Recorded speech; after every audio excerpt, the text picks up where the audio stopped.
My name is Odonga Otto. I'm a political philosopher. I have seen a lot of comments on social media on the statements made by President Yoweri Kaguta Museveni on access to the sea. Some analysts and cynics are even saying this is an act of war. This is an aggression. I want to bring a political philosophy perspective. There is a huge debate in political philosophy whether access to the sea should be declared a universal human right. We all know in 1982, there was a UN conference on the law of the sea.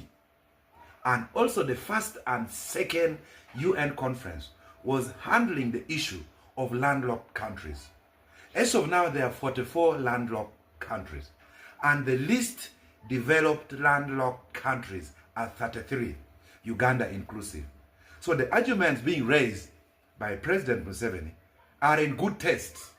There are huge debates in political philosophy classes that these countries would not develop. Adam Smith, 200 years ago, predicted that countries without access to the sea would have development problems. So, I want us to philosophize from two perspectives. The first debate is, all countries should have equal access to the sea. It must be declared at UN, at community level. They should have equal and unfettered access. Two, the second debate that a professor also published a paper about is that all international roads should be declared international public goods.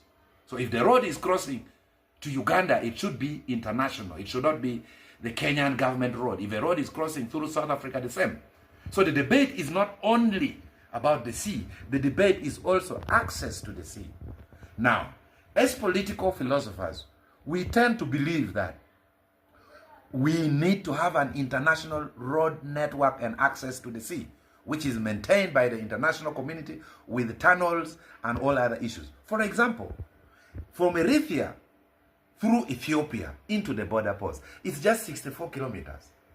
But the disadvantage of Eritrea crossing through Ethiopia, which brought several wars and skirmishes, is that they have to rely, one, on the political moods, two, on the administrative bureaucracies of the other country. So I would agree with the views in the Human Development Report of 2002 that access to the sea should be declared a universal right so that the least developed countries can also grow. So those ranting and making negative comments about what the president of Uganda said, I don't agree with that. The debate is widely open. And humanity is humanity. The same would apply to the skies. I know there would be challenges in declaring a road an international road, maintenance, crime. Can I run to the road and say I am in no man's land? But the debate has to continue. The debate has to continue if we are to make humanity better. So I agree with President Museveni's political statements, and I want to take this debate to the political philosophy fulcrum and platform. Thank you so much. Let the debate start.